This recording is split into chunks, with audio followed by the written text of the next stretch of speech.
Pinuri ko ang kataas-taasang Diyos, pinarangalan at niluwalhati ko siya na buhay magpakailanman. Pray to align. Salamat, Panginoon, dahil maaari kami na sumunod sa inyong landas. That we can align our thought, our spirit, our hearts with you. That we can follow you.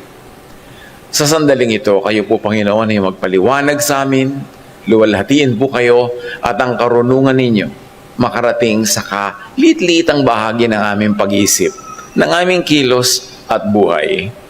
We pray, Father, that you will be our speaker. We seek your wisdom. We seek your guidance and healing in the name of your Son, Jesus. Pray to align. Napakaganda ng kasaysayan na nakasulat dito sa Book of Daniel, lalong-lalo na sa ditong great king of Babylon, Nebuchadnezzar. Daniel 4:34-35, at the end of that time, I, Nebuchadnezzar, raised my eyes toward heaven, and my sanity was restored. So, nawala pala ang kanyang katinoan, nawala siya sa sarili, at may mga nangyari sa kanya that even social scientists now can understand better with today's technology and higher understanding of medical truths.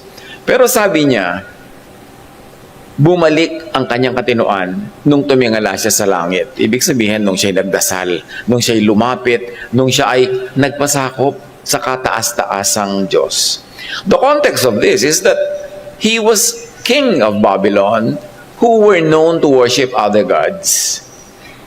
Pero sa haba-haba ng pagdurusa niya, dumating sa kanya yung kaliwanagan na tumawag siya sa kataas-taasang Diyos at doon siya biglang gumaling. At sa pagpapatuloy ng kanyang sariling kwento, then I praise the Most High. The New International Version says the Most High. The Orthodox Jewish Bible says, I praise Baruch El Elyon. Because the English translations don't always translate the name of the divine, but call the divine generically God. But the older and the original words actually included the real names by which the divine was called. Then I praised, according to the Hebrews names version, Ha Elyon. So malinaw yung identity kung kanino siya nanawagan at doon siya gumaling.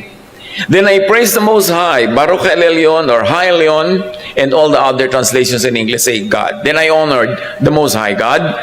I honored and glorified Him who lives forever. It's important for us to establish the identity of the Most High God that Nebuchadnezzar prayed to, because in that name and praying to the divine, doon siya gumaling. In other words, the moment I raised my eyes toward heaven, meaning I surrendered and submitted to heaven, I aligned with heaven, I aligned with the Most High, which he called El Elyon, my understanding came back. And I praised and honored the one who lives forever. What do we learn? Immediately, that prayer that works is alignment with God Most High. Is not manipulation, not transaction, or performance. Bakit kailangan linawin? Kasi over time, kung ano-ano na ng meaning na naibigay ng mga tao sa prayer, nando na transaction, nakikipag-transact, nakikipagpalitan, nakikipag-trade off with God para makuha ang gusto. Pinipilipit kuminsan ang braso ng Diyos kung kaya lang gawin sa pamamagitan ng pag-aayuno, ng pamimilit, ng mga suhol. But no, prayer that works is that which aligns the prayerful with the divine. Not performance, not manipulation. Doon pa lang dinedefine natin, mga kapatid, what prayer is not. What prayer should not even aspire to do. Matthew 6:7-8, turo naman ni Jesus, centuries later, Jesus being sent by the Most High God, the Father in heaven, sabi niya about prayer, and when you pray, do not keep on babbling like pagans, for they think they will be heard because of their many words.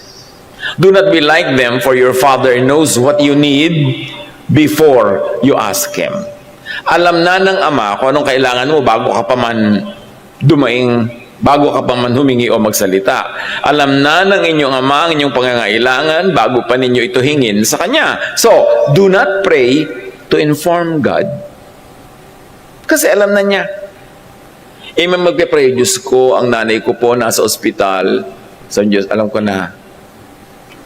Meron po kaming babayarin. Alam ko na.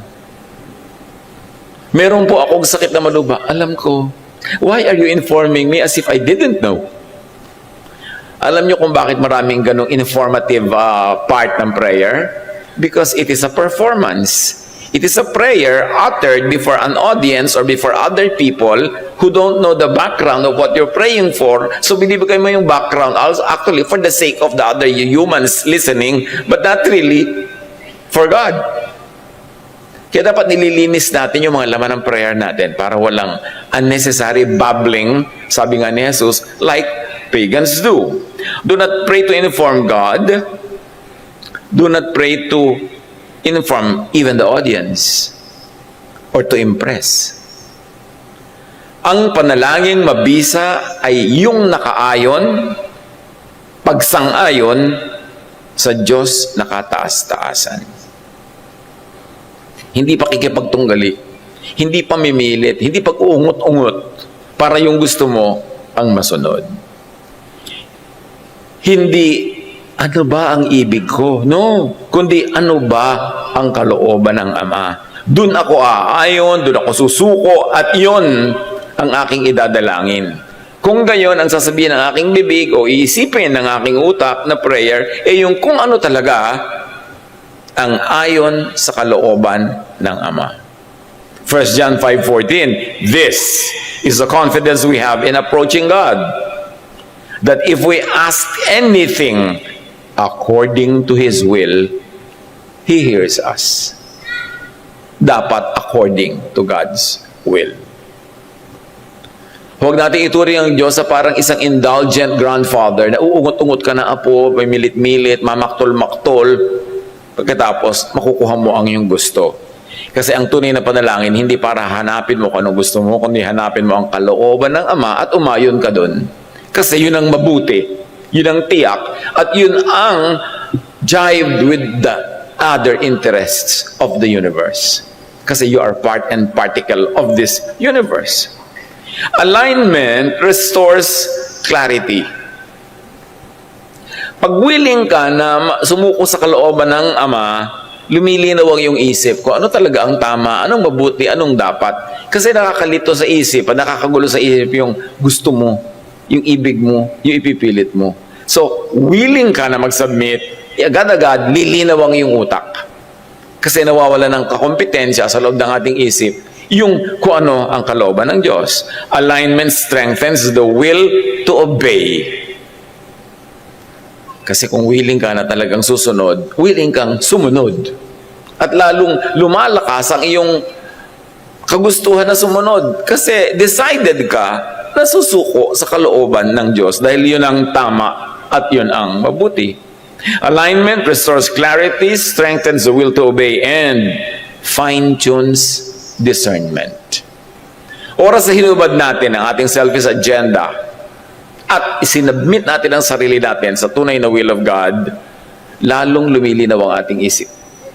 Lalong nagiging madaling makita kung ano ang tama, ano ang dapat, anong nararapat. So align muna. Align first before you even attempt to pray. Romans 12:2. Do not conform to the pattern of this world, but be transformed by the renewing of your mind. Magbago ka. Baguhin mo ang iyong isip. At pagtatanong natin, paano ka babaguhin ang isip? Di sumunod ka sa kung ano ang iniisip ng Ama sa langit. Willing ka dapat baguhin ang iyong isip para sumunod, hindi yung pipilitin mo ang Diyos na sumunod sa iyong kapritsyo. Do not disalign, but align with God. Then you will be able to test and approve what God's will is. His good, pleasing, and perfect will. Not your desire, not your plan, but His good, pleasing, and perfect will. Shift your mind like a quantum state to align with God's higher frequency and know His good and perfect design. Maki-align, maki-vibrate, maki-vibes, maki-frequency, maki-resonate with the divine.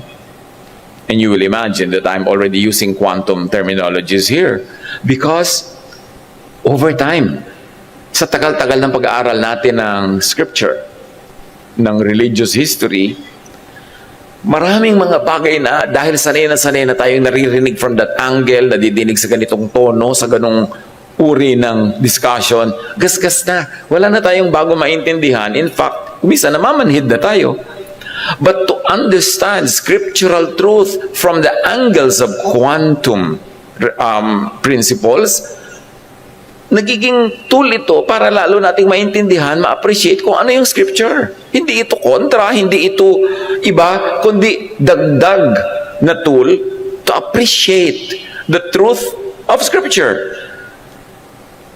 So pag nadidinig natin yung mga ganyang terminology, which is of course not usual sa mga spiritual and religious gatherings, do not reject, do not avoid, do not demonize, and do not diminish the idea of understanding God from another point of view, this time from quantum.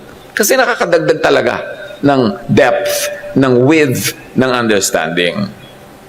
Sobrang effective na tool and method in appreciating spiritual laws. If you appreciate it, good. If not, make yourself appreciate it. Kasi sayang pag hindi natin na pakinabangan yung ganitong angle of understanding. Now, quantum coherence says that when waves align, energy flows without loss. When waves align, nagtutugma-tugma na parang mga likot ng alon at agos, energy flows without loss. Walang sayang na energy. Sa prayer, pag kinonsider natin yung katotohanan na yan, prayer is quantum coherence. The scattered mind, the heart, and spirit are now resonating as one, beating as one, focused on God, focused with God. Therefore, you achieve what prayer should achieve. When mind, heart, and spirit align with the Father, prayer becomes laser clear and powerful. Ang panalangin ay pagtutugma ng ating kalooban sa diwa ng Ama. Pagsang-ayon at pakikidadoy sa agos ng Espiritu, vibrating in God's frequency. At sa ganitong pakikiayon, pumapasok ang liwanag sa ating isip, tumatanggap tayo ng pagpapagaling, at napakabuti at nagiging tiwasay ang ating puso. Sabi nga ni Jesus, John 14:27, "Peace I leave with you, my peace I give to you. I do not give to you as the world gives. Do not let your hearts be troubled, and do not be afraid." Lahat yan, pag itin-translate mo into quantum language, mas lilinaw. Kasi nga, may nadadagdag na angle ng pangunawa. May nadadagdag na liwanag na natatapon doon sa issue para mas ma-appreciate. May nadadagdag na lente para mas makita mo siya microscopically or macro way. Kasi alam niyo naman yung lenses, pwede maging microscope, pwede maging telescope.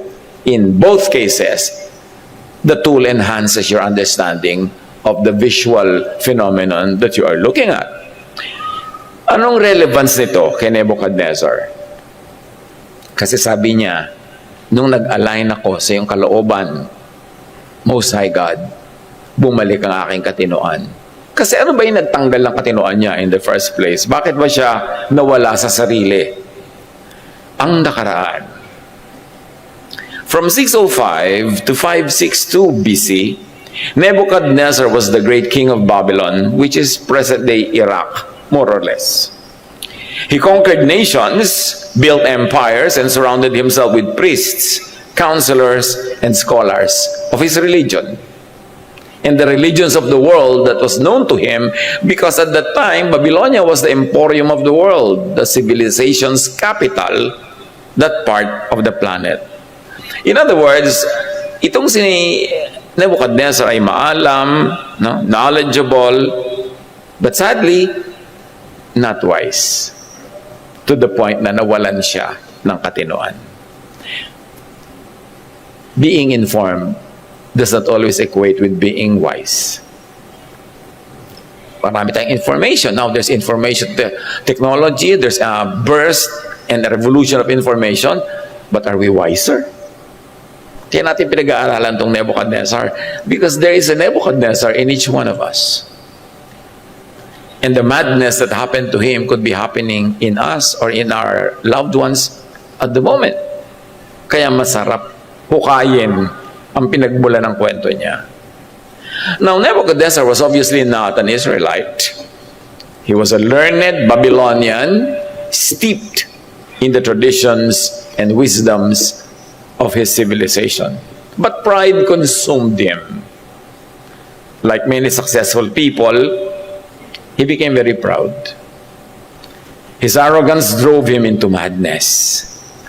Pag binasa niyo yung Book of Daniel, naka-detail dyan ang mga nangyari sa kanya. And dahil sa pride niya, siya'y napahamak. Because as we all know, the devil wears pride. He lost his reason, his dignity, and even his throne. Nawala siya sa pagiging hari. For a time, he lived like an animal in the fields. Kumakain ng damo. Ikinulong siya sa mga garden ng palasyo dahil yung hari ay nag-asal hayop at kumakain ng damo at tinubuan ng sari-sari mga buhok sa kanyang katawan.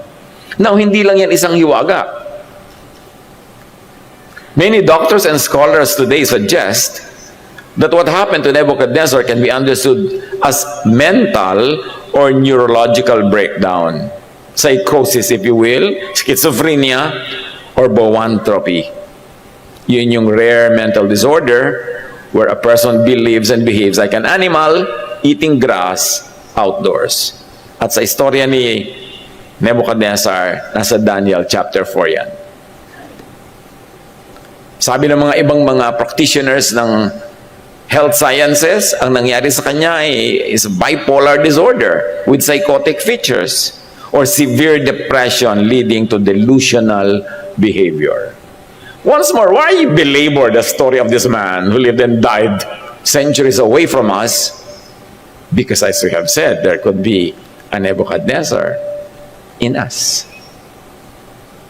Nebuchadnezzar's pride led to the collapse of his mind. And science now affirms this, that too much pride can make you go crazy. Nakaka-mental ang pride. Isa siyang malalang uri ng sakit ng isip. Na pag hindi mo binatayan at ginamot, aakayin ka nito patungo sa pagiging malala. To the point that you might like become Nebuchadnezzar, thinking you're an animal, eating grass, behaving like a beast. What the Bible describes as becoming like a beast can also be seen as the human mind breaking down when overloaded by arrogance, stress, and separation from truth. And God is truth. So separation from truth, being delusional, being in denial, is a form of departure from the divine. Ang ganda makita mo yung underlying relationship ng mga spirituality at ng mga clinical depression. Meron silang connection. In today's terms, you might call it a mental health crisis. A reminder that unchecked ego and inner turmoil can damage heart, mind, and spirit, can damage alignment with God, and of course, can damage prayer power. Kaya nga prayer power yung na-restore at nag-restore kay Nebuchadnezzar. Pride can overload the mind in many ways that clinical psychiatry can now explain. But even if we could not explain it clinically, isipin lang natin, magbaba ka ng pride, huwag mong palakahin yan, huwag mo siyang entertainin, huwag mo siyang palakihan kasi sakit yan. Magiging sakit yan pagka hindi mo nasugpo. Sabi mismo ng psychiatry and psychology, Pride can overload the mind, but humility recenters it. Imagine, ini-imbalance ka ng pride, pero ang humility can center you. Ganyan-ganyan yung sinasabi ni Jesus. Ganyan-ganyan ang sinasabi ng scriptural truth, na huwag ka maging proud, maging humble ka. Yung pala may clinical value yon. Of course, ngayon pa lang natin nauunawa yung clinical side. Kahit ang tagal-tagal na itinuturo yung spiritual side. At syempre, pag spiritual level lang, parang vague, parang hindi mo masyadong unawa until it becomes operational and operationalized by science. So, psychology affirms spirituality. Yan ang yun ang takbo ng mga social and medical sciences. And the way back to align with the divine will is to pray rightly. Yun ang ginawa nitong si Nebuchadnezzar. Prayer to the Most High brought Nebuchadnezzar's reason back. Anong nauna? Nagka-reason siya kaya siya nag-pray? O nag-pray siya kaya siya nagka-reason? O sabay? Ang mahalaga, natauhan siya na ang layo-layo niya sa tunay na Diyos at Ama sa langit. Bagamat meron siyang religion. Ang layo-layo na niya sa katotohanan tungkol sa kanyang pagiging tao dahil nalibang na siya sa kanyang pagiging hari at pinaniwalaan na niya lahat ng bola at flattery ng mga tao sa court to the point that he was already now detached from reality, so detached that he became mentally ill. You have to be anchored on truth to be mentally healthy.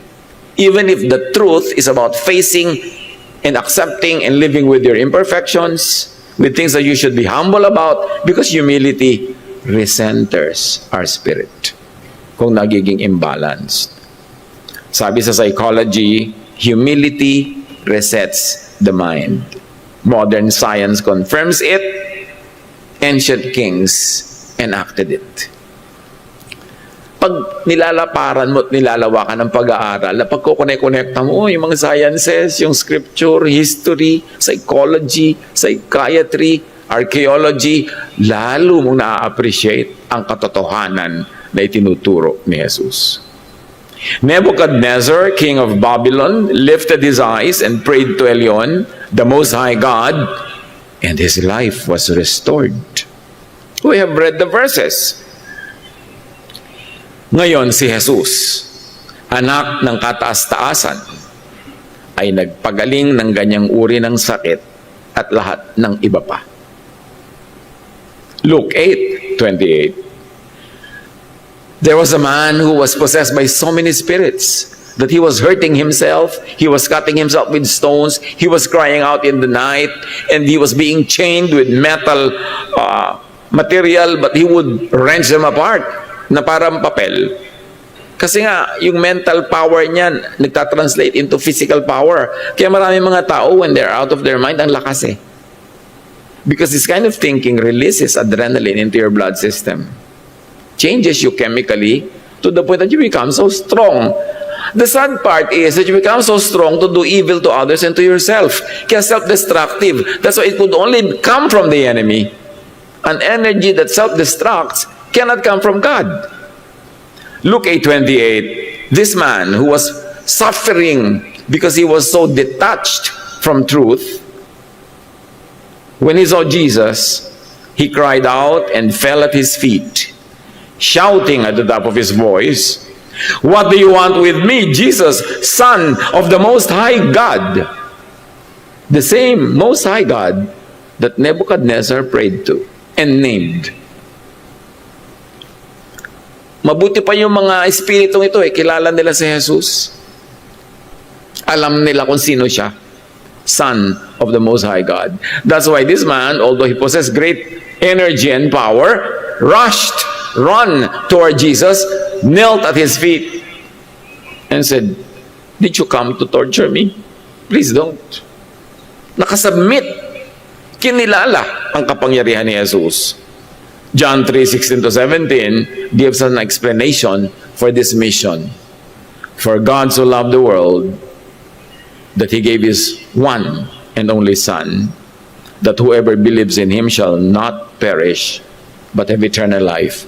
And that man who was possessed by so many spirits, at that moment of encounter with Jesus, had life. Bumalik ang kanyang katinoan, bumalik ang kanyang pagpipigil sa sarili. He was clothed, he was quiet, and now he wanted to be with Jesus. So alam mo, may nangyari talaga sa kanya. But very interestingly, remember that Nebuchadnezzar prayed and was restored. Jesus prescribed the same spirit of prayer that heals.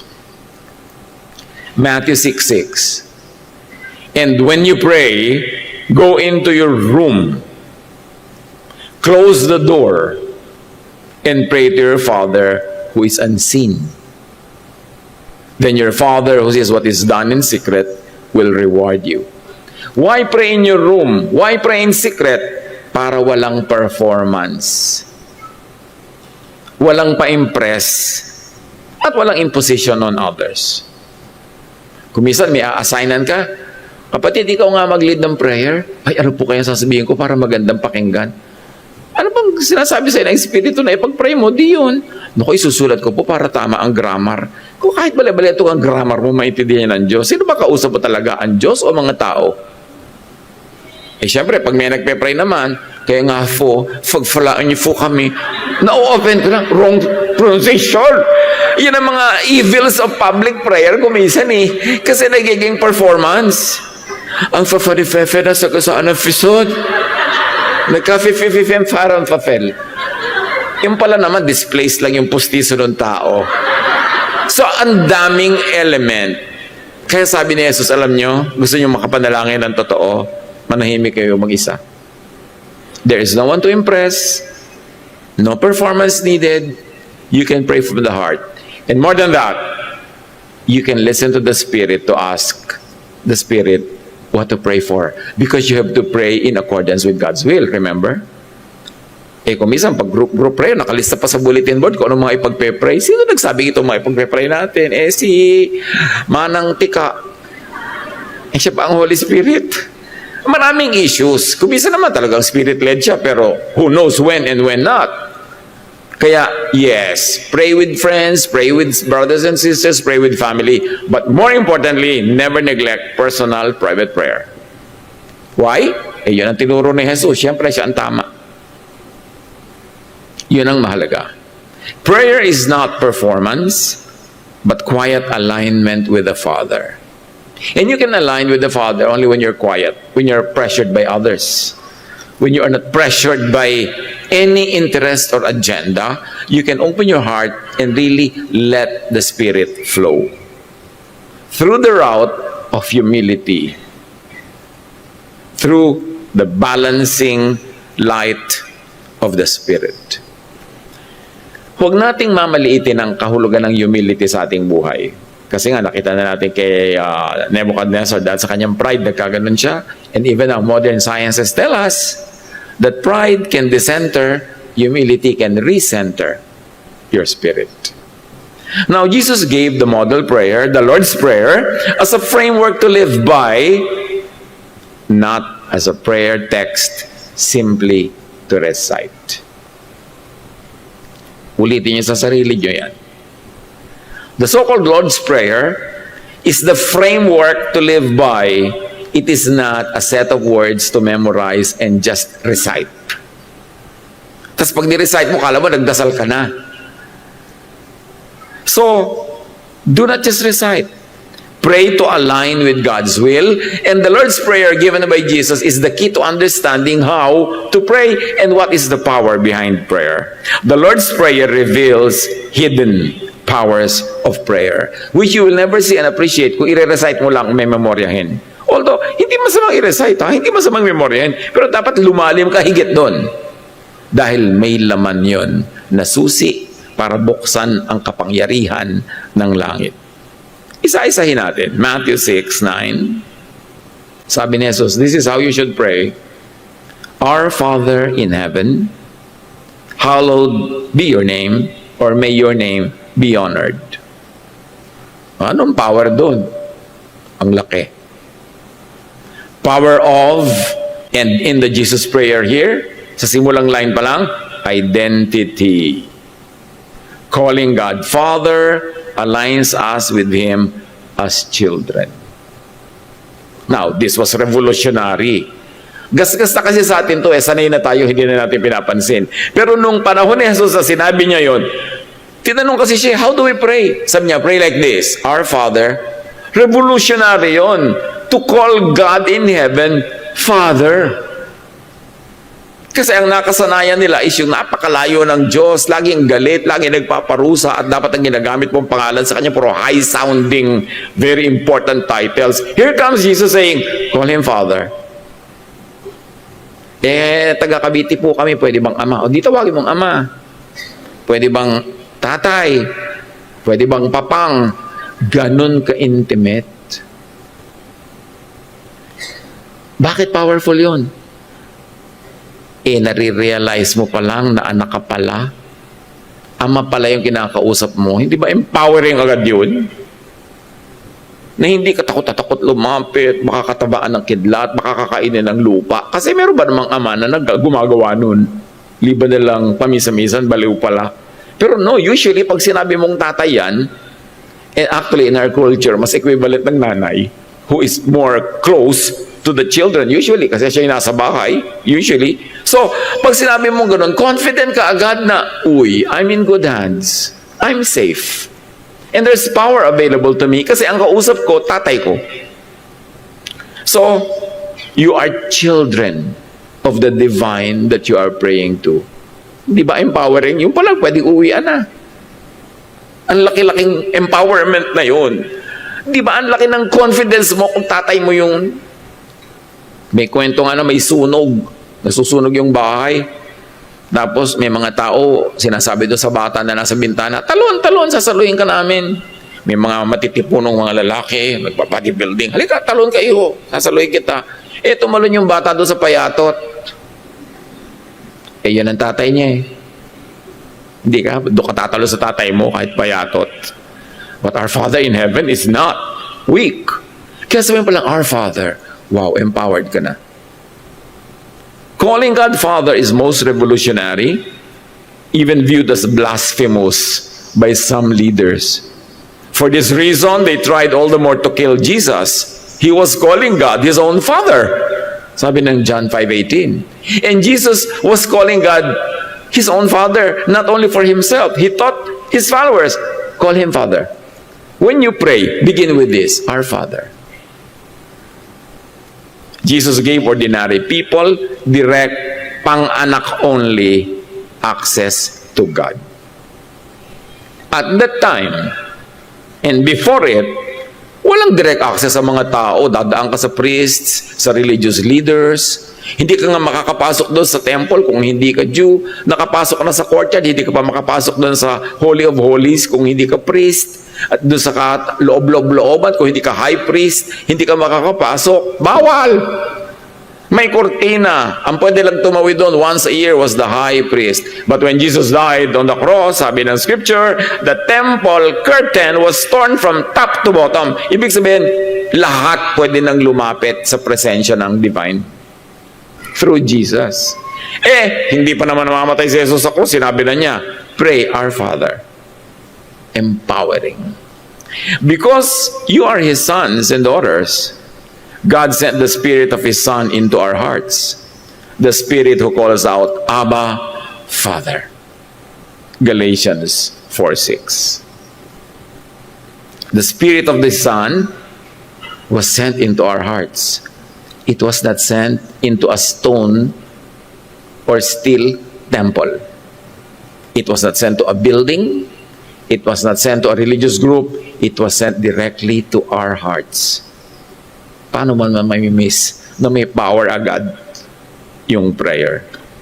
Romans 8:15, the Spirit you receive does not make you slaves so that you live in fear again. Rather, the Spirit you receive brought about your adoption to sonship. And by Him we cry, Abba, Father. When you receive the Spirit of God, the Spirit of Jesus, when you believe in His name, you are immediately ushered into the presence of the Father, and the Spirit of the Father is immediately placed in your heart. not in the temple of stone somewhere, but right in your heart. That's why the Bible says, you are the temple of the Holy Spirit.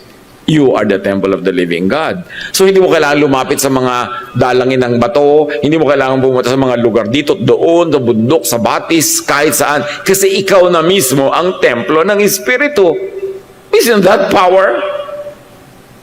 To call God Father provides inner security, freeing us from anxiety.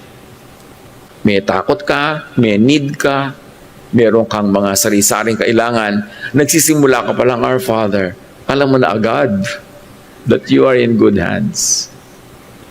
In the Jesus prayer, we discovered that we belong. We are children of the Most High, not anyone else's. And sa context ni Jesus, para sabihin niyang, God, the Most High is your Father, dapat mag-isip-isip ka, teka, ako ba? God Most High ba ang Father ko o iba? Kasi in-identify niya kung sino dapat, kung saan ka dapat lumapit. Like, Nebuchadnezzar identified the divine that healed him. Nebuchadnezzar knew, found, and recognized Elyon as universal, sovereign king, despite the many gods of his own religion and of his own time. Moving on with the Lord's Prayer, Matthew 6:10.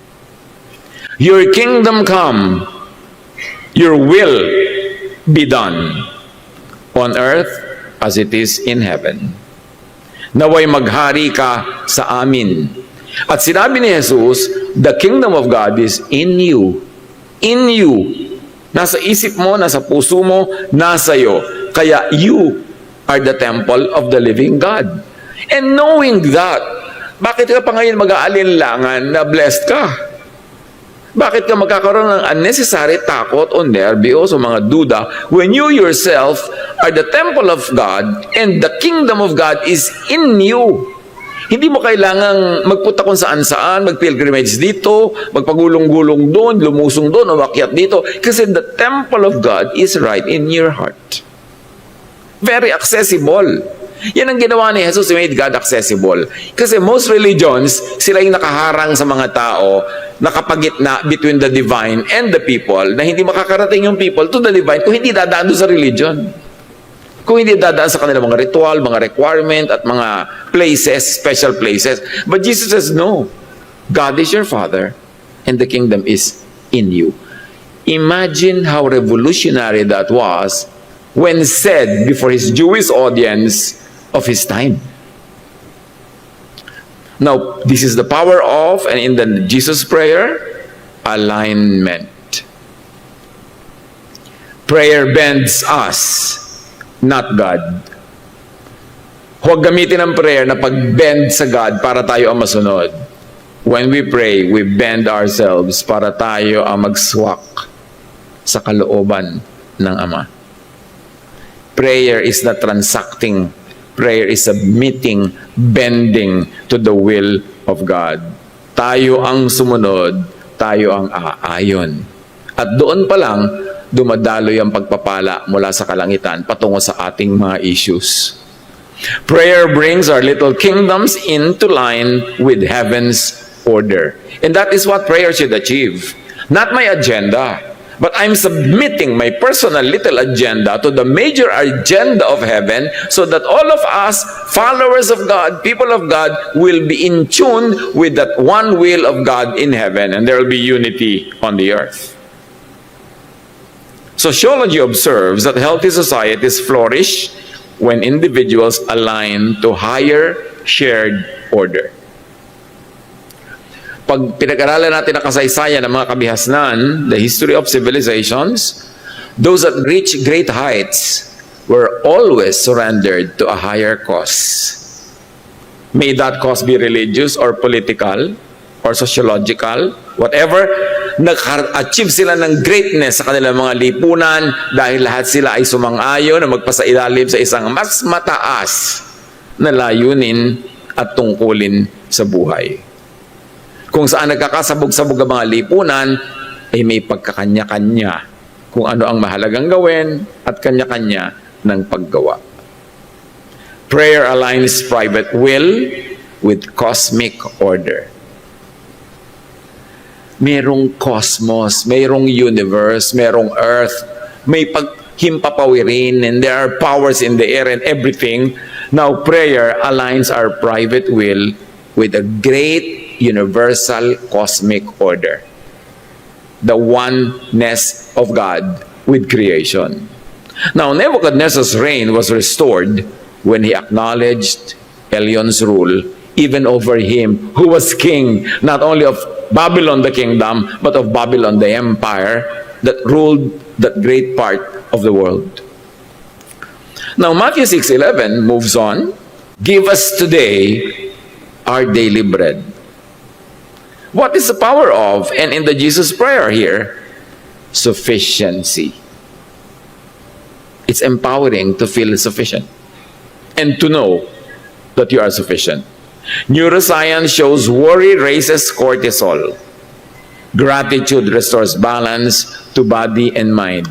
Imagine what the scriptures tell us. Don't worry, be grateful, be thankful, always give thanks.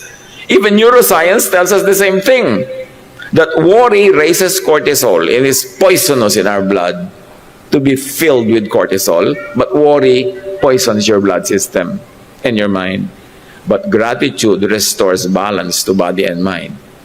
So mahalaga pala talaga to be thankful. This is what I mean, understanding spirituality through even quantum. Mas lumilinaw, mas gumaganda yung pag-appreciate natin. Hindi lang basta, oh, don't worry, be prayerful. Now alam mo na that even science says the same thing.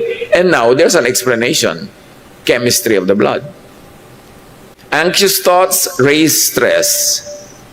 Thankful hearts bring calm. All along, the scriptures have been saying this. But can you imagine hearing this from psychology, psychiatry, and neuroscience? Nare-reinforce lalo yung appreciation natin of the universal truth of Scripture. Nebuchadnezzar lost everything. But with one prayer, his life was restored. This can happen in your life too. Kung merong kailangan ma-restore. Health ba yun? Finances? Relationships? Self-confidence? Humility? Whatever. Because everything is possible for those who believe. But the first thing you have to believe in is that God is in control and that God's will is supreme. And when you submit to that will, that great will bless your little will in your little corner of the world, and you will be in tune with the universe, with creation, under heaven, and therefore blessings will flow into your life. And even through your life, to other people's lives.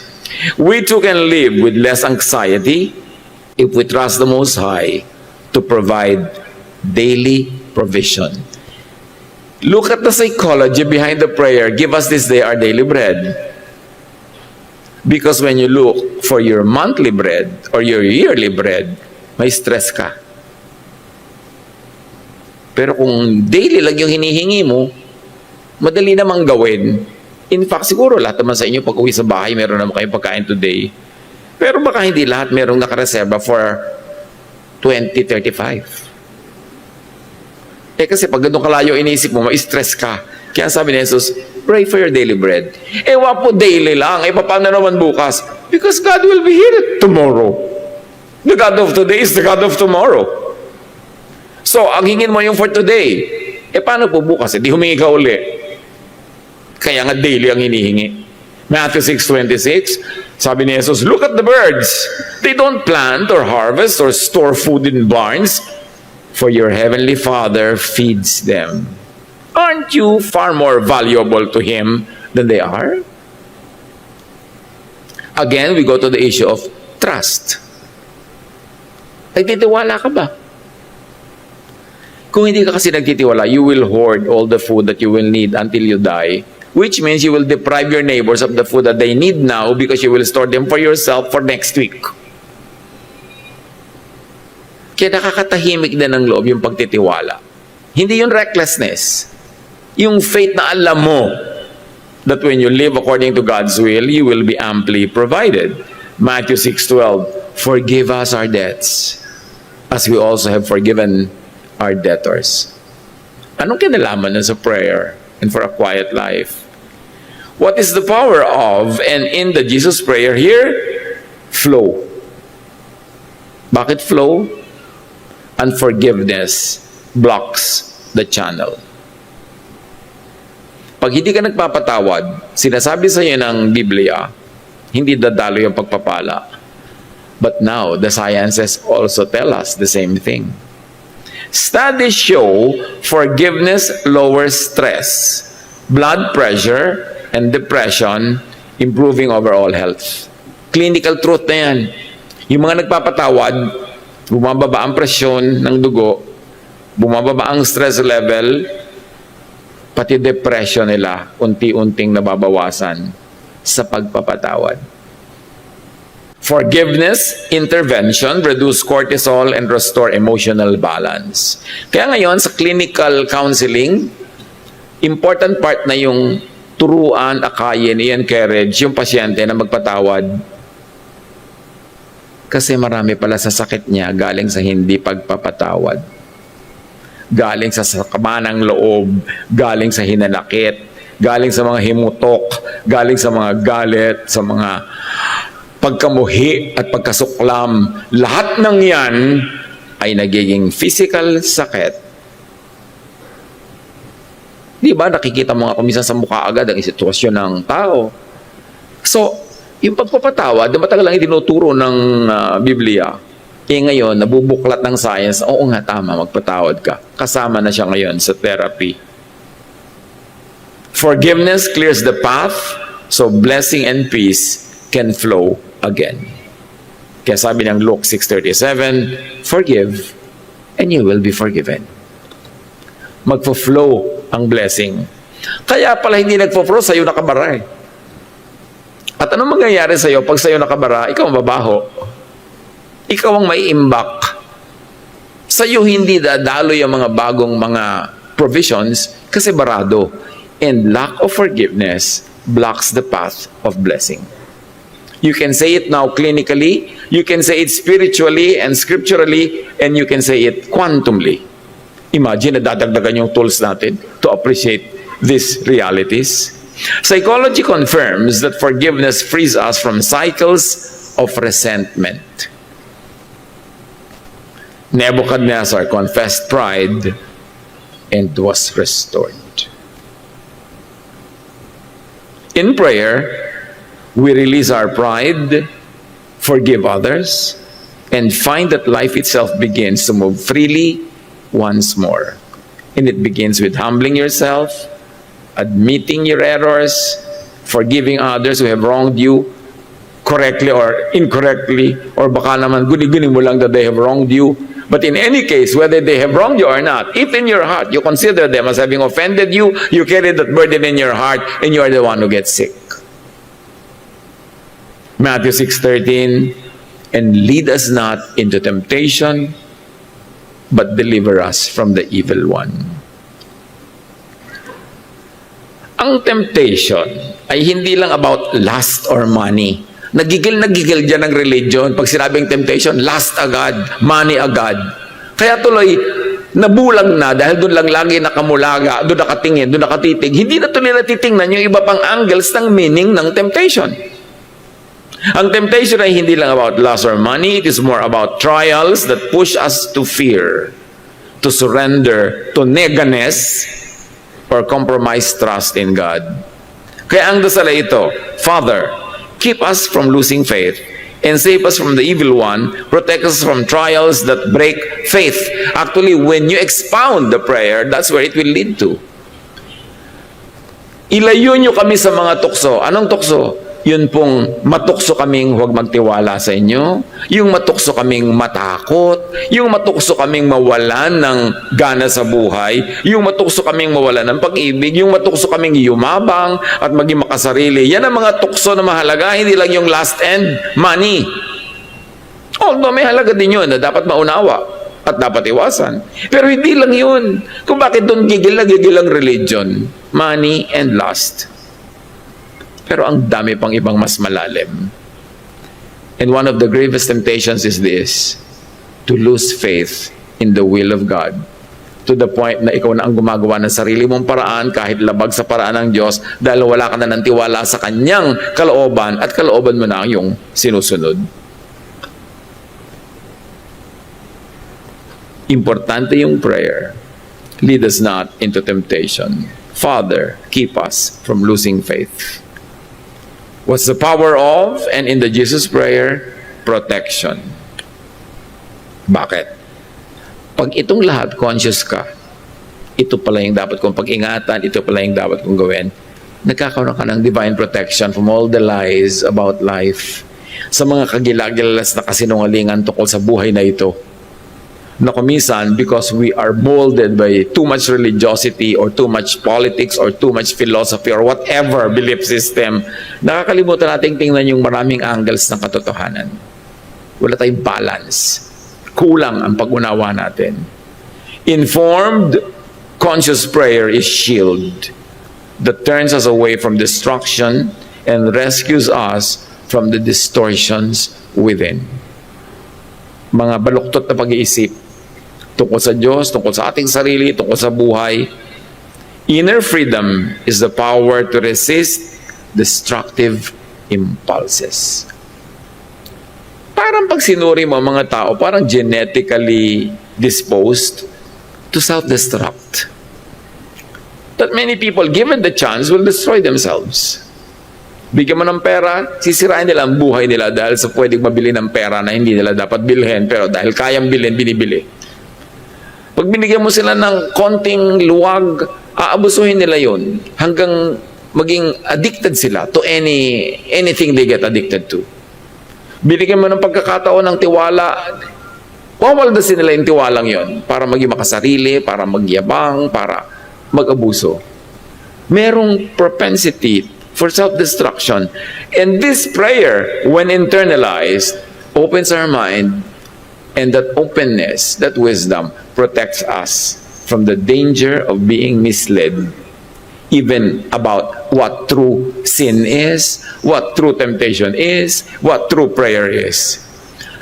Yung katotohanan, para may saklob na madilim na lambong na hindi mo siya makita kahit lagi ka nakatingin.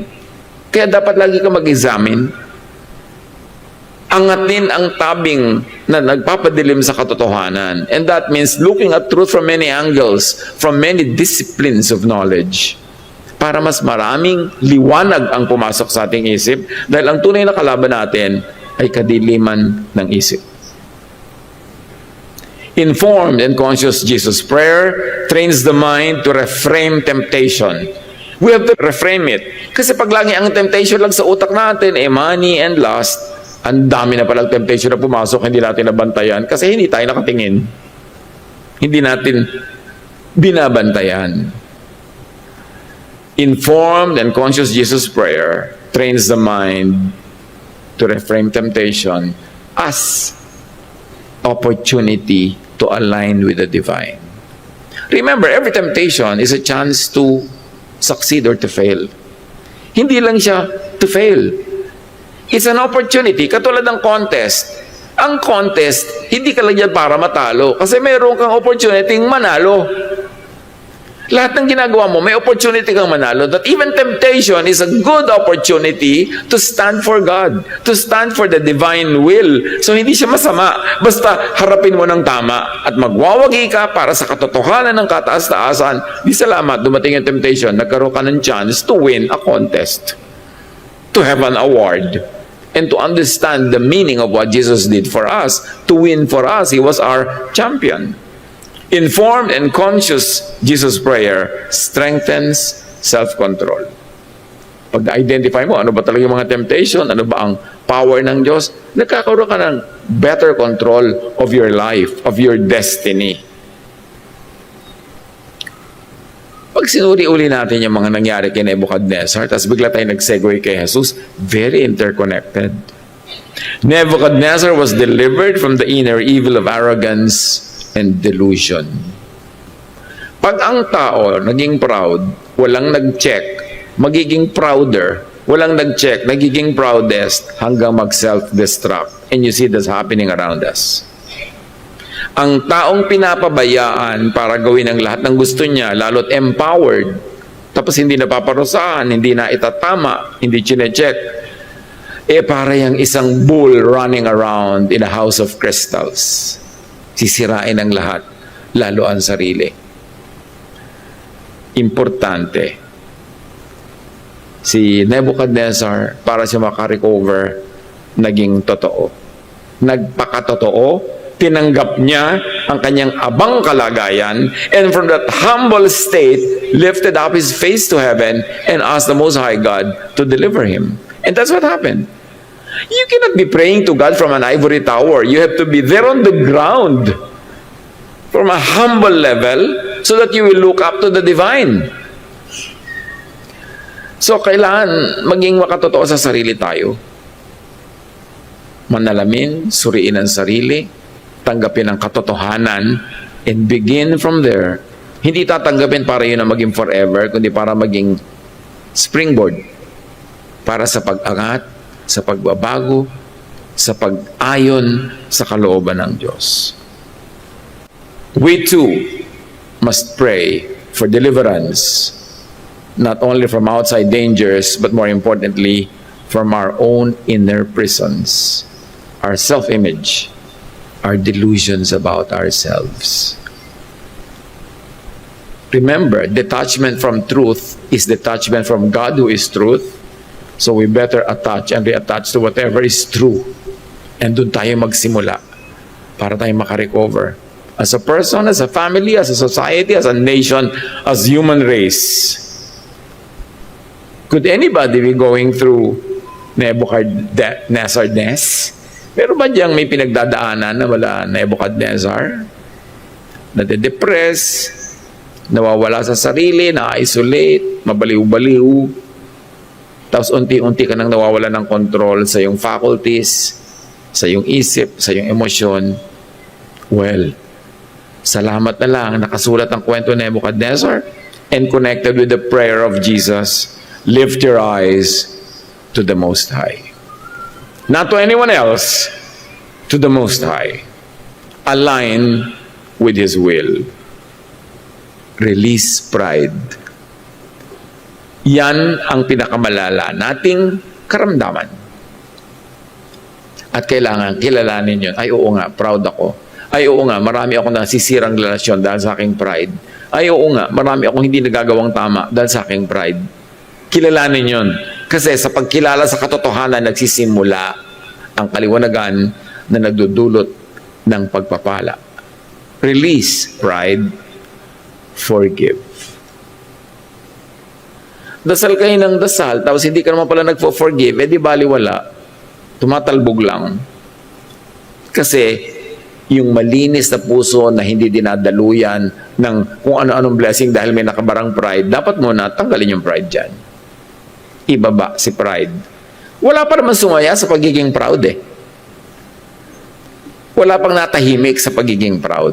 Kaya ang laki-laking kasinungalingan niyang pride. Yung may pride ka, tapos hindi ka nakikipag-usap sa mga mahal mo sa buhay, lumalayo ka sa kanila, tinatalikuran mo ang mga blessing dahil ayaw mo tanggapin. Anong gagawin sa'yo ng pride na yan? Kaya yan ang temptation. The temptation is to not even think of pride as temptation. Project ng buhay dapat, ibaba ang pride na yan. Magpakatotoo lang. And to forgive and to trust. Remember, napag-aralan na natin, at siguro sa inyong private studies, nalaman nyo na noon pa yan, na worry makes you sick. Trust. Prayer restores the mind and the world. Because your mind is part of that one mind of creation. In Babylonian culture, kings were expected to perform public rituals of humility, which Nebuchadnezzar did. Now, Jesus redirects this. Not public displays, but private, secret prayer to the Father, producing inner strength. Private spirituality, private prayer, private devotions, alongside your more public religious and spiritual activities. Matthew 6:6, ulitin lang natin. Sabi ni Jesus, when you pray, go into your room, Close the door and pray to your Father who is unseen. Then your Father who sees what is done in secret will reward you. Do that in your life. Wala po kaming room. Di kahit saan, sa ilalim ng puno ng gabi. Ibig sabihin lang, away from the public gaze, away from public scrutiny and performance. And even if you're surrounded by people, you can close your eyes and be alone with the Lord. Prayer is not performance or manipulation of God, but alignment of our inner life with the Father. And in that alignment comes restoration of mind, strength of spirit, and clarity for life. Turuan niyo po kami, Ama, na bigyan ng very practical application sa mga katotohanan ito. Buksan niyo po ang aming isip para maunawa ang maraming abstractions. Turuan niyo po kami to see beyond the surface, to understand spirituality as Jesus practiced and taught it.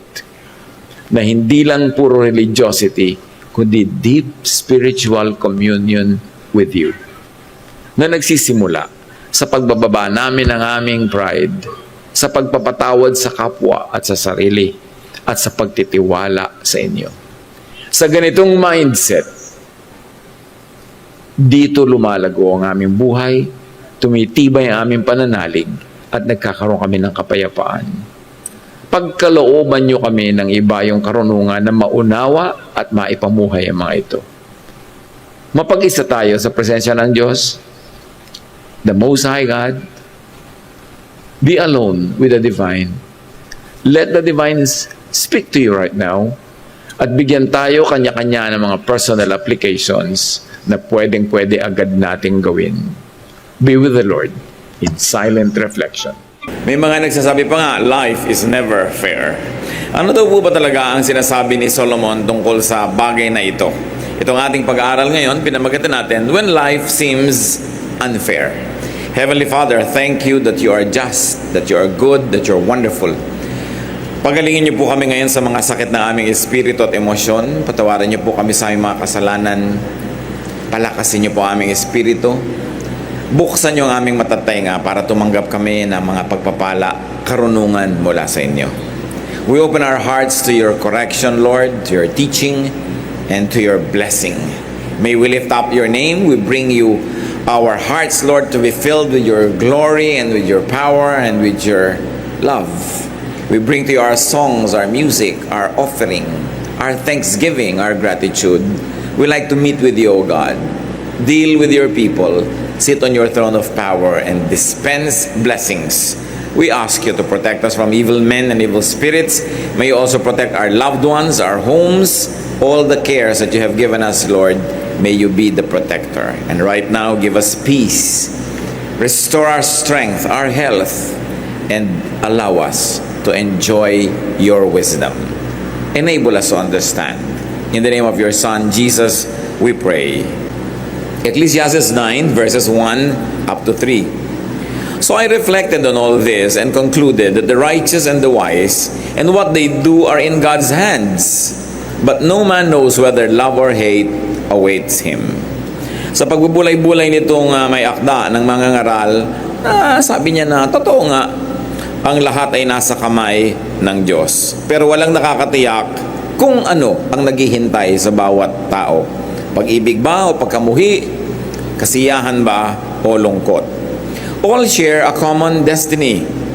The righteous and the wicked, the good and the bad, the clean and the unclean, those who offer sacrifices and those who do not. As it is with the good man, so with the sinner.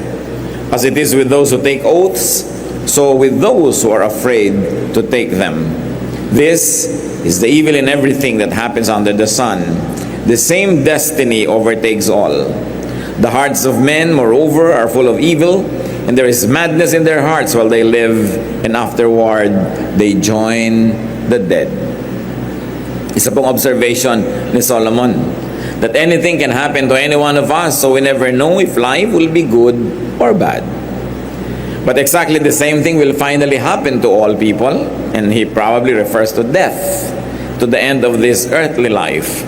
Whether we live right and respect God or sin and don't respect God, we all die.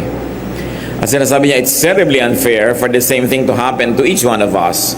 We are mean and foolish while we live, and then we die. So Solomon takes note that God has power over everyone, that the wise and the righteous are not exempt from God's dealings, from life's troubles and harshness, or from the same randomness of good luck and bad luck.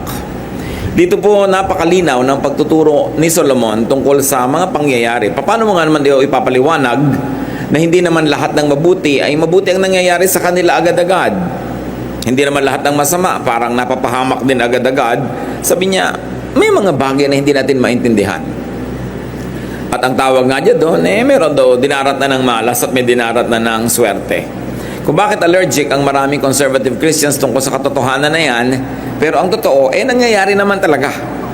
Kung bakit lang sobrang iba ang pakahulugan natin dun sa sovereignty of God, kaya sinasabi natin walang minamalas. Pero sinasabi ni Solomon, hindi lahat ng mga marunong tumakbo at mabilis na nanalo sa takbuhan. Hindi lahat ng marunong nagkakapera. Hindi lahat ng malakas na nanalo. Sabi ko, anong tawag mo dun? No?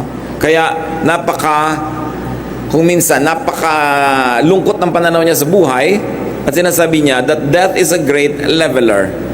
Lahat din naman namamatay. It happens to all. So the teacher finds it unfair. In fact, the teacher wants better treatment for the good, yung good people. But there's one trouble with that idea, because there is no one really good enough. Kung ang gusto ni Solomon, yung mga mabubuti, maganda ang treatment sa kanila ng kapalaran, at yung masasama, pangit ang treatment sa kanila, sino ba naman kasi talaga yung mabuti? Baka walang mag-qualify. Kaya kung tutuusin, lahat nga ng tao ay pinapalad pa. Kasi hindi lahat ng mga kasalanan natin ay tinatanggapan natin ng sapat at ganap na parusa. Marami sa atin humihingi tayo ng justice from God. Mag-ingat-ingat tayo dyan dahil baka nga ibigay sa atin. Justice means the good is rewarded, the bad is punished. At kung minsan kasi selective lang ang ating pagtanaw, ang nakikita lang natin the good that we do, we forget the bad that we do, so we seek God's justice. Kung paano ka ibigay nga sa injustice that all the bad things you do get punished? Baka mas marami pa yan kaysa sa good. Kaya pasalamat nga tayo that God is not always just, but in fact God is merciful. That God is more merciful than He is just. Marami siyang pinapatawad at marami siyang pinapalampas. At napakabuti niya kahit kuminsan ay hindi naman tayo mabuti. Ecclesiastes 9:4-6. Anyone who is among the living has hope.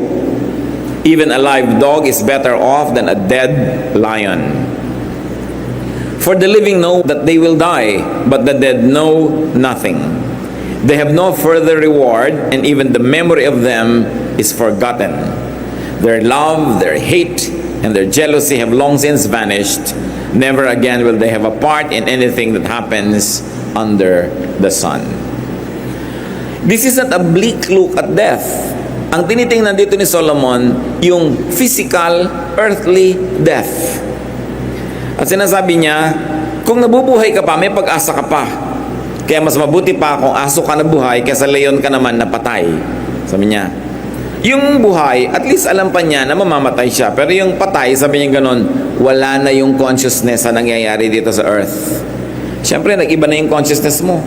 That in a twinkling of an eye, you're changed. You go back to your spiritual form. You get detached from your body.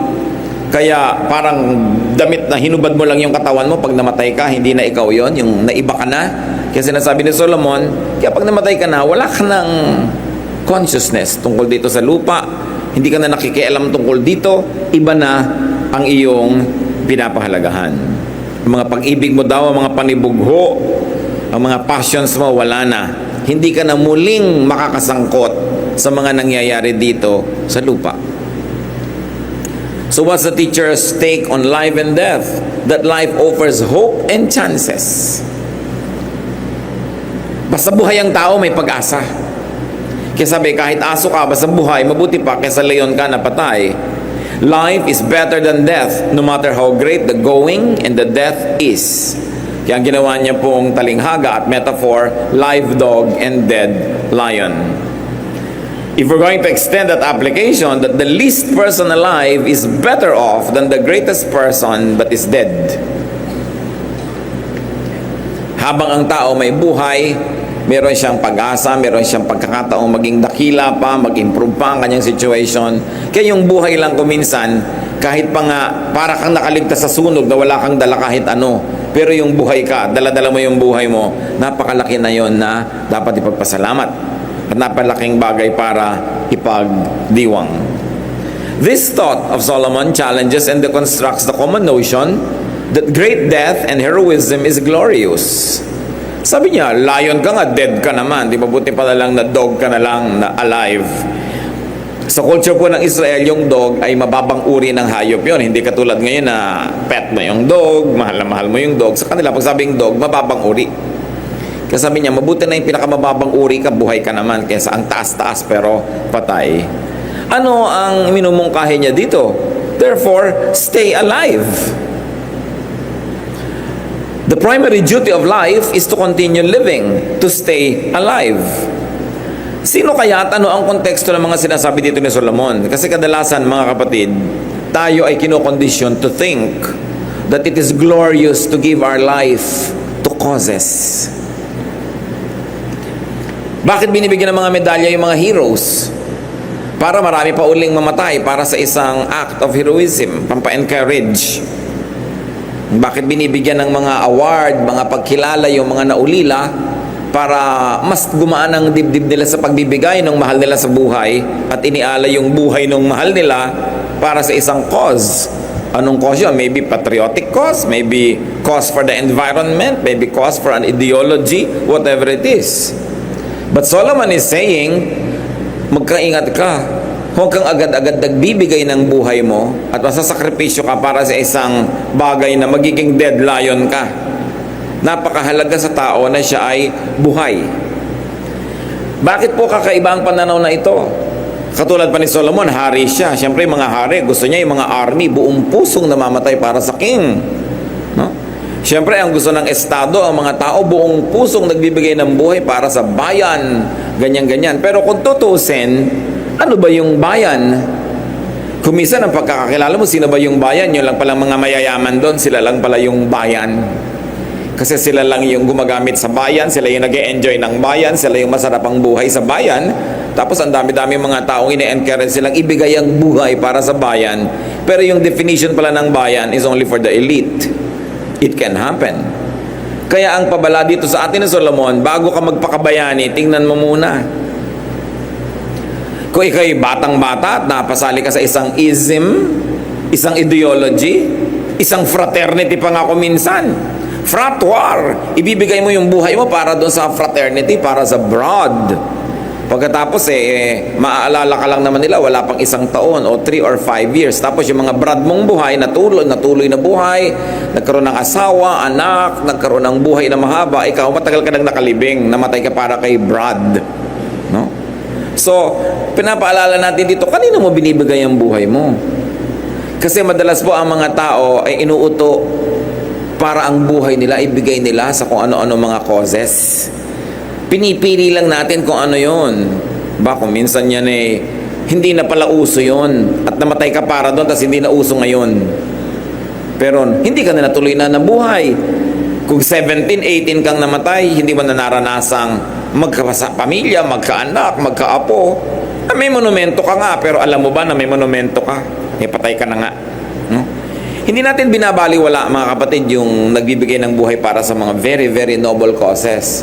At patuloy natin sinasariwa ang kanilang memory. But with due respects, kahit pa ikaw yon at tamang-tama yung cause na pinagbigyan mo ng buhay mo, ang totoo nun, patay ka na rin. At hindi mo na rin alam yon. At kung minsan nagiging unfair ka, halimbawa sa nanay mo, sa magulang mo, ang aga-aga mong namatay, hindi ka man lang nakapaglingkod sa kanila, hindi mo man lang sila namahal. O kaya naiwan mo agad ang asawa mo o mga anak mo dahil yung buhay mo ibinigay mo para sa kung anong cause. Hindi ko sinasabing huwag tayong magpakabayani, pero piliin ninyo kung alin ang mga karapat dapat na pag-alayan ng buhay. Because you live only once on this earth. Oras na lumampas yun, tapos na, wala ka ng second chance. So choose what to live and very especially choose what to die for. Because death can be so meaningless, sayang, especially when it's not for your loved one. Ang buhay ni Jesus, namatay para sa atin, kasi mahal naman niya tayo, so hindi yun sayang. Kasi para naman sa kaligtasan natin yun. So yung mga buhay din na nasa-sacrifice para sa buhay ng mga mahal niya sa buhay, lalong-lalo kung para sa kaligtasan ng ating kapwa, for the extension of God's kingdom and God's goodness, it's worth it. Pero konting-konti yung mga worth niyan. Meron pa nga mga babaeng mamamatay para sa nobyo, no? Pero 19 ka lang kasi, kaya ginagawa mo. Pag 29 ka na, hindi mo nagagawin yan. Sabi mo, ay, bahala ka sa buhay mo, no? Siyempre, kailangan medyo bata ka para idealistic ka. Tapos namatay ka para sa nobyo mo, talagang binigay mo sa kanya ang lahat-lahat. O namatay ka na, tapos mag-aasawa na siya, magkakaanak, magkakaapo, ikaw, isang ala-ala, no? Siguro tumutugtog ang piano pag naaalala ka niya, pero wala ka na. Bagamat kung napunta ka sa Panginoon, may ibang buhay ka na doon, pero wala ka na rin dito. Hindi mo na nalasap ang dapat lasapin. So, be careful what you would like to die for. Not even for the king or not even for the state. It depends on the state. Anong klaseng state? Anong klaseng bayan? Anong klaseng pamahalaan? Ang pagbibigyan mo ng iyong buhay.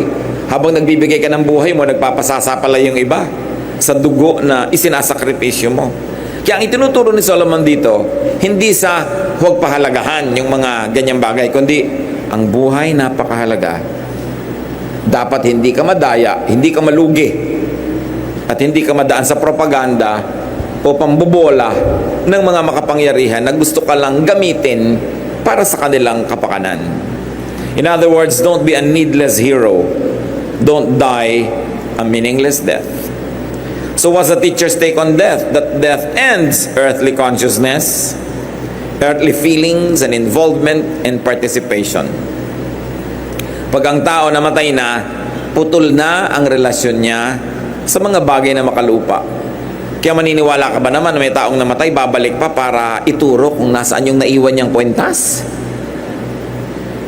Halimbawa, nagpunta ka sa hell, papayagan pa bang umalis doon para ituro mo lang kung nasaan yung kwentas? O kung nando ka na sa piling ng Diyos, nasa heaven ka, aalis ka pa ba doon para lang ituro mo yung kwintas? So, hindi ganon. Hindi tayo nai-involve sa ganong mga maliliit at mabababaw na bagay. What are the other implications? That death releases people from earthly cares. Not that you don't care, but you are released from earthly and heavy burdens of caring. Death disconnects people from earthly concerns. Anong application yan, mga kapatid? Live while alive.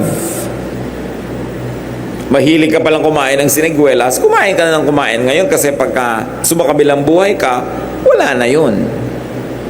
Gusto mo palang mahalin yung nanay mo, yung mahal mo sa buhay, mahalin mo na kasi pag sumakabilang buhay ka, o siya, hindi mo na siya mamamahal.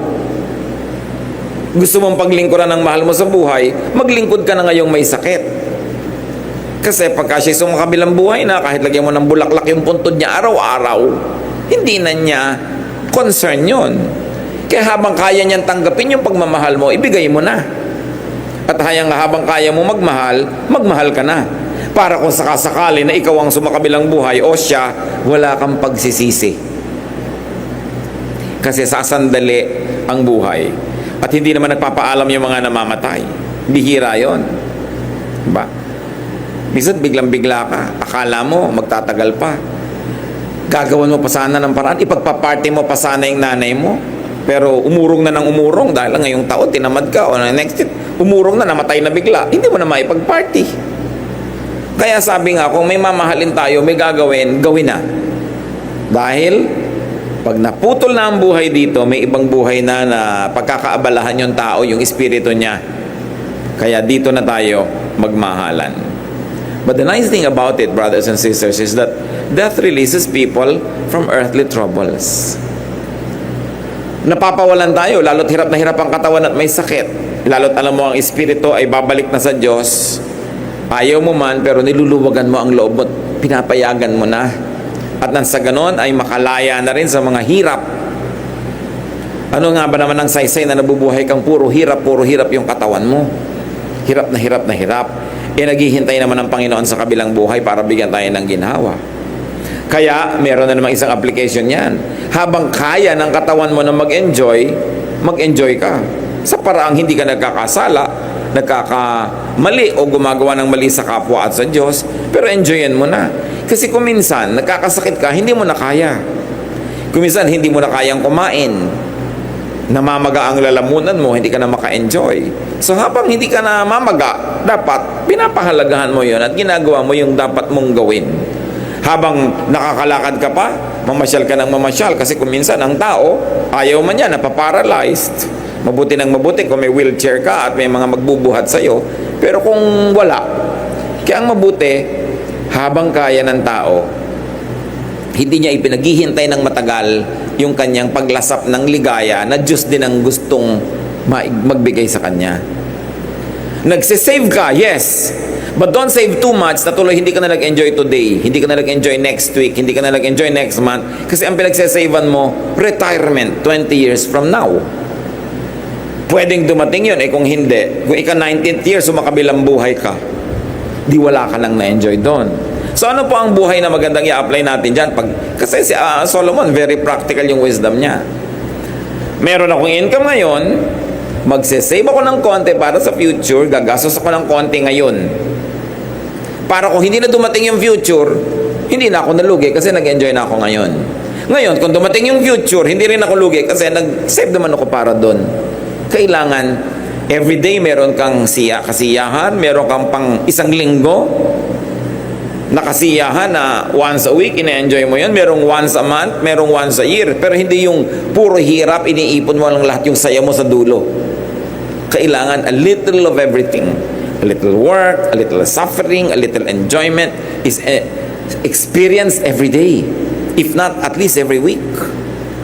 Para ang buhay na-appreciate natin. Pag tayo'y sumakabilang buhay na, iba na ang ating pagtutuunan ng pansin. Kaya ang sabi ni Solomon sa Ecclesiastes 9:7-10, go, eat your food with gladness, and drink your wine with a joyful heart. For it is now that God favors what you do.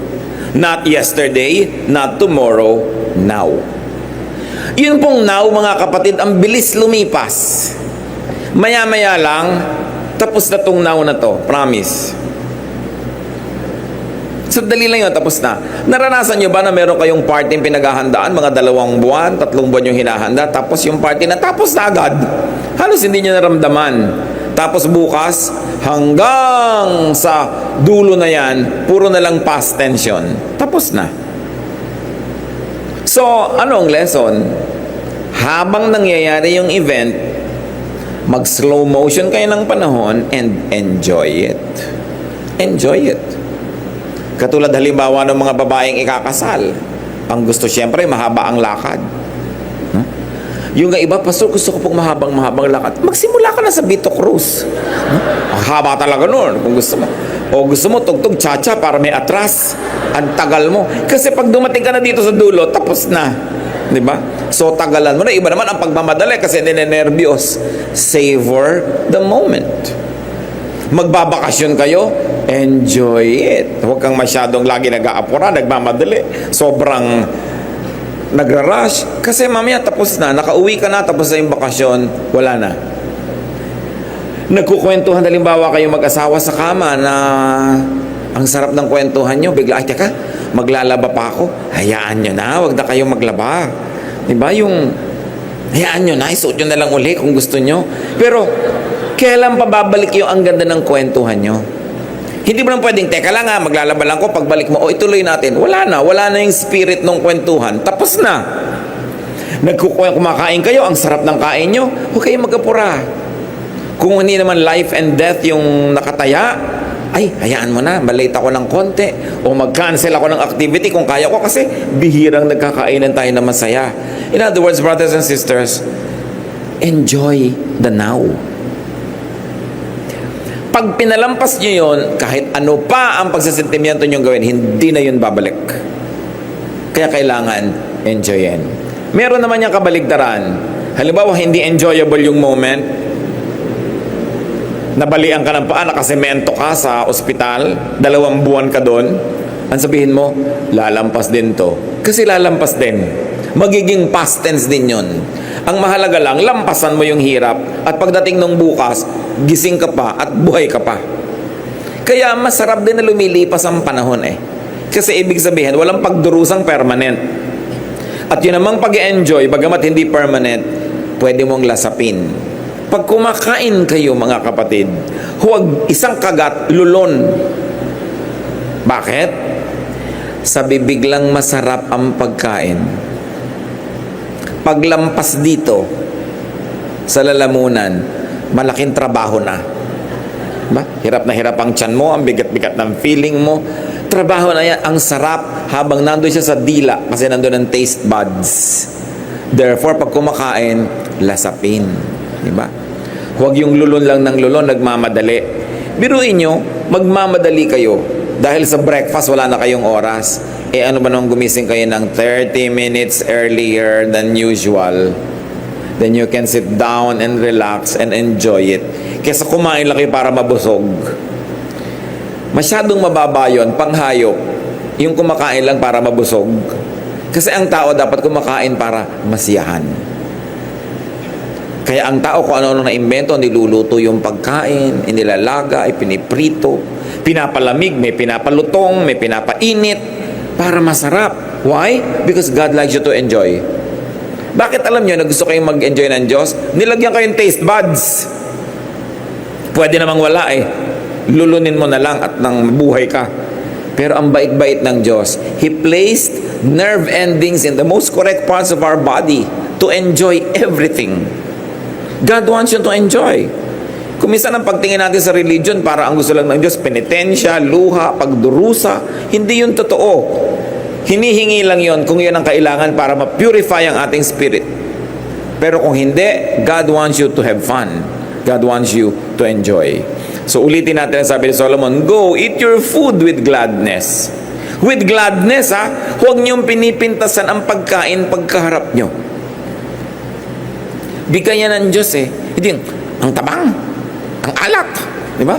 Kung may kaharap ka bang tao na hindi mo gusto itsura, sasabihin mo. Hindi mo pinipintasan dahil kaharap mo, yung pagkain. Kaharap mo yan. Bigayan ng Diyos. So, dapat may etiquette ang pagkain. So, eat your food with gladness and drink your wine with a joyful heart. For it is now that God favors what you do. Always be clothed in white. Baka naman bukas, nakaputi kayo lahat. Kasi white, sa Israel ang init-init kasi desert. So yung white, yung linen na white, ang sarap sa katawan. So ang ibig sabihin lang niya, kung ano yung masarap sa katawan mo, yun ang isuot mo. Hindi yung ang girdle mo talagang hindi ka na makahinga para ka lang magkabewang. Ano mo ba yung bewang? Di ba? Baka hawakan lang yan ng mga dumadaan. Ngayon, kailangan komportable ka. Yung nakasapatos ka, galit na galit yung muscle mong ganyan eh, nangangunyapit ka na dahil natutumba-tumba ka na. Bakit mo papahirapan ang sarili mo? Sabi ko noon, always be clothed in white. Meaning, be comfortable. Huh? And always anoint your head with oil. Ngayon, sa atin, mahirap yan nag-anoint ng oil. Mainit sa atin eh, malagkit. So, iba yon. Ibig sabihin siguro, magbimpo ka ng mukha, mag-refresh ka. Ang gusto lang dito ng Solomon, gumana yung pakiramdam. Kailangan masarap ang pakiramdam mo. At sabi niya sa verse 9, enjoy life with your wife, whom you love, all the days of this meaningless life that God has given you under the sun. Remember, enjoy life with your wife, hindi wife ng iba. Your wife. Sabi niya ganon, for this is your lot in life and in your toilsome labor under the sun. Whatever your hand finds to do it with all your might. For in the grave where you are going, there is neither working, nor planning, nor knowledge, nor wisdom. Sabi niya, ano man ang ginagawa mo, enjoyan mo. Hindi yung kakainis, laba ko ng laba. Yung, gagawin mo rin. Hindi ka pa nag-enjoy. Kung yung mga bula, hinihipan-hipan, nag-enjoy ka. Lalo't hindi ka enjoy, turuan mo ang sarili mo kung wala ka namang choice. Dapat mo rin namang gawin, di ba? Ba't ka magre-reklamo? Hanapan mo ng saya para aalis ka doon enriched by the experience and you enjoyed it. Kasi ang buhay nga, kahit naglalaba ka, namamalansya, nakalambiting ka sa bus, hindi na rin babalik yung moment na yun eh. Total, nakalambiti ka na, magbaras-baras ka na. Baka ma-develop pa yung mga bicep mo. So, kesa nagre-reklamo ka sa buhay. Marami tayong hindi pwedeng baguhin, mga kapatid.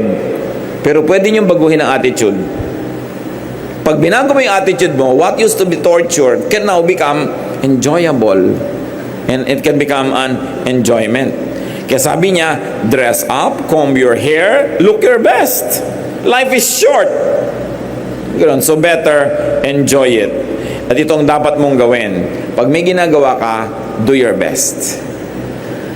Ang trabaho ba, alam niyo mga kapatid, is an act of worship. Work is an act of worship. Akala niyo yung worship, yung hallelujah, hallelujah lang, yung mga pa taas-taas ng kamay, pakanta-kanta. Well, that is worship. But when you work, you also worship. Because God is the author of work. So pag may tumingin sa trabaho mo, ang ganda naman ang trabaho, nawo-worship ang Diyos kasi Diyos ang Diyos ng kagandahan. Hindi, sino bang gumawa nito? May tiniklop kang damit, parang tinapakan. Sino nagtiklop nito? Hindi mo na papurihan ng Diyos noon. Sino nagluto nito? Walang kakwenta-kwenta.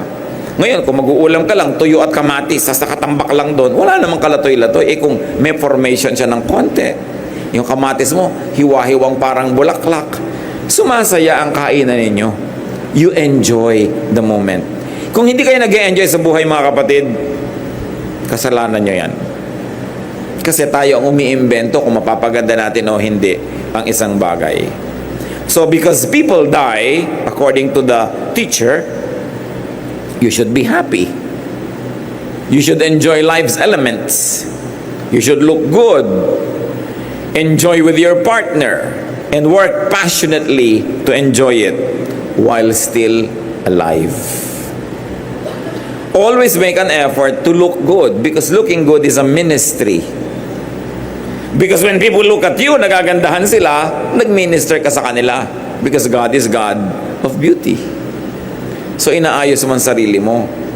Kung pwede mong i-coordinate naman yung kulay mo para magandang tingnan. Hindi naman yung checkered yung pang-itaas, bulaklakan yung shorts mo, tapos stripe yung shoes mo. Para ka nang naglalakad na gubat. Minsan nalalaki ng mga checkered ng damit mo, napagkakamalang ka naglalakad na bintana. Yung ibabagay mo naman sa sarili mo para gumaganda ka lalo. It's a ministry. Ang daming ugliness sa buhay. It's a treat to people when they look at you and they like what they see. Lalong-lalo sa inyong asawa. Diba?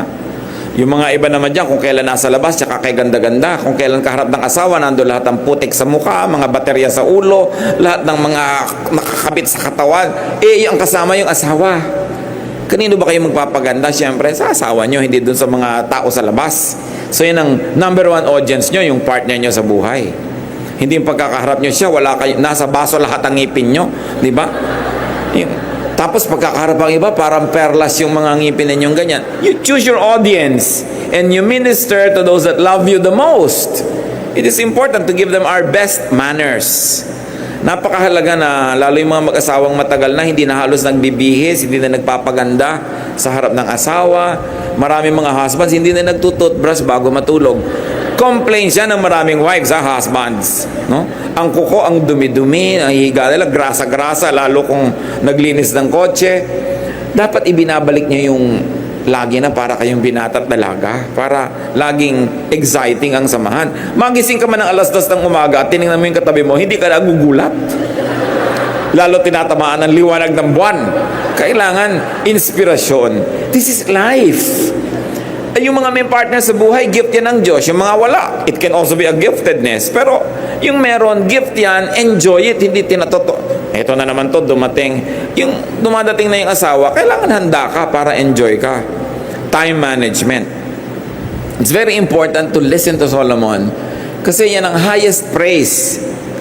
Not to just say hallelujah. But when God looks at you, God says, hallelujah, praise me. No? Dahil sabi ng Diyos, praise me dahil ang buhay niya, ang ganda-ganda, dahil nakikinig siya sa akin, nag-e-enjoy siya sa buhay. Siyempre, kung malungkot ka, miserable ka, pinapalungkot mo ang Diyos. So, hindi worship yon. Gagawa ka ng paraan. Ecclesiastes 9:11, I have seen something else under the sun. The race is not to the swift, or the battle to the strong, nor does food come to the wise, or wealth to the brilliant, or favor to the learned. But time and chance happen to them all. Ito yung binabanggit ko mga kapatid.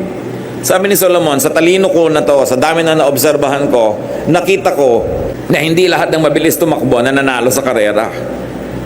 Minsan nadadapa, natatapilok, di ba? Sabi ganoon, hindi lahat ng marunong yumayaman nagkakaroon ng pagkain. Hindi ko mamatalino, siya na ang lumuluwag sa buhay. Alam niyo, eka napansin ko, dinaratan tayo ng mga malas-mala sa buhay. Minsan ikaw yung pinakamaganda, hindi ikaw ang nanalo. Minsan ikaw naman yung pinakamatalino, hindi pa rin ikaw yung panalo. Sabi niya, the fastest runners and the greatest heroes don't always win races and battles. Wisdom, intelligence, and skill don't always make you healthy, rich, or popular. We each have our share of bad luck. So anong logic noon?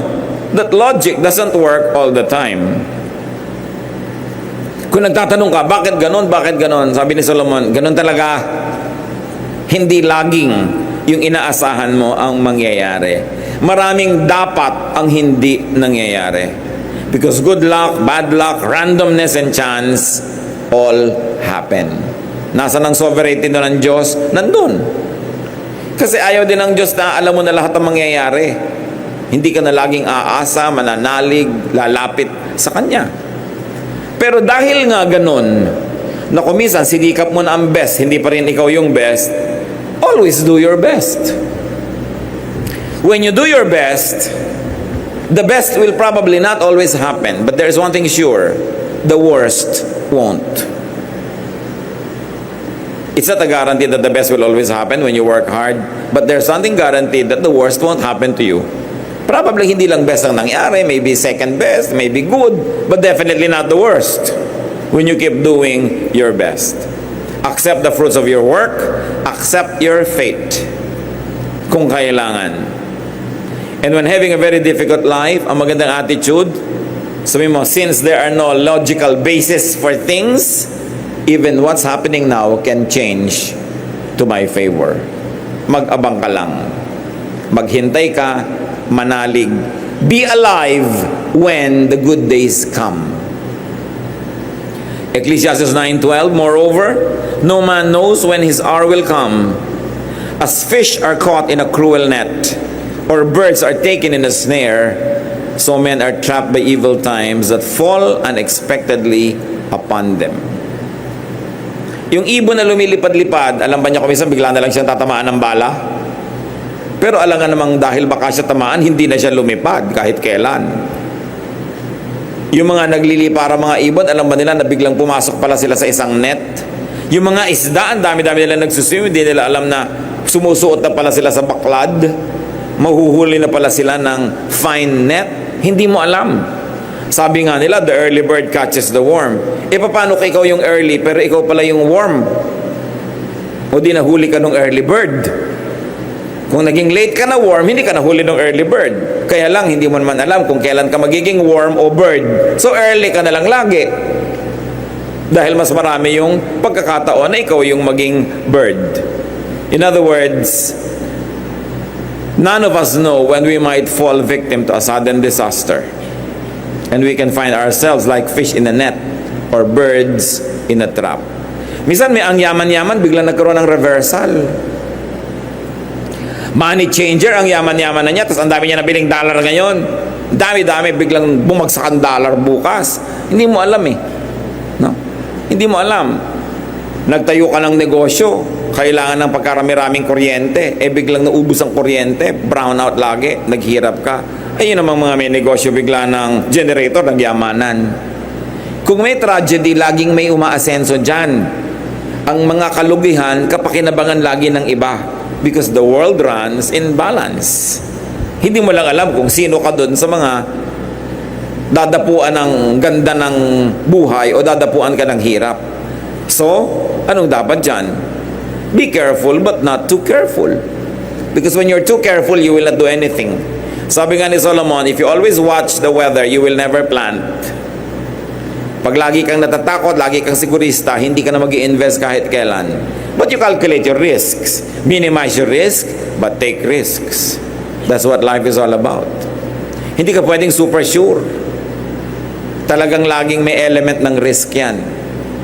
Enjoy freedom and enjoy life whenever possible, because you don't know when your enjoyment might suddenly be taken away. Don't be too optimistic, but also don't be too pessimistic. Huwag ka masyadong negative, huwag ka masyadong positive, gitna ka lang. Keep relying on God.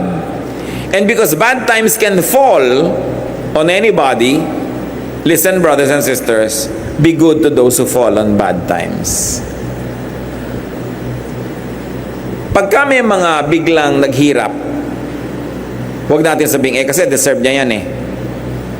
Kasi parang sinasabi mo na ako hindi naghihirap kasi ito yung deserved ko. Sinabi na nga ako minsan, hindi naman talaga yung deserve mo, pero yun ang nangyayari. At yun ang hiwaga ng buhay.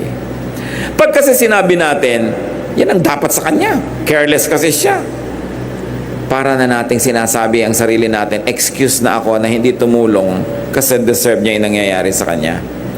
And most of the time, when we say that, brothers and sisters, may kapatid ka, pinsan ka, mag-anak na biglang naghirap. So, kasi ang yabang-yabang niya eh. Nung araw, gastos siya ng gastos. Tiyakin nyo lang na hindi nyo ginagawang excuse yun for you not to help. Kasi kadalasan, kinoconvince natin ang sarili natin para huwag tayong mag-guilty sa hindi natin pagtulong na, yun naman na dapat sa kanya. Dahil pwedeng dumapo rin sa'yo ang dumadapong hirap sa iba. Pag hindi ikaw ang dinapuan nun, maging mabuti ka doon sa dinadapuan. Hindi mo kasi alam, baka bukas ikaw naman ang mga ilangan ng kabutihan ng kapwa. Walang sure sa buhay. So ang ginagawa natin, dinadagdagan natin na itinatanim, para kung yung iba hindi tumubo, may isa man lang o dalawang tumubo, buhay ka na. Dinadamihan natin ang ginagawa ng mabuti. 2 o 3 man dyan, hindi tumanaw ng utang na loob, may isa lang o 2 makaalala sa'yo, lalo sa oras na ikaw nangailangan, malaking bagay yon. Dapat mabait ka sa nangangailangan. Mabait ka sa nagigipit, sa napapahiya, sa nai-embarrass, sa nakukorner, people who are caught in the act, red-handed, no? With something very wrong and embarrassing. Try not to look. So that when it happens to you, people will give you the same courtesy. Always give the charity that you might want to receive in case you become the needy one. Don't burn the bridge over which you too must pass. Don't deny others the same kindness that you might need yourself. And remember, always be thankful that you are on the giving end and not on the receiving end. Kung minsan ang hirap niyan eh, ikaw lang ang may kaya sa inyong magkakaibigan, lagi na lang ikaw ang taya. Pero di ba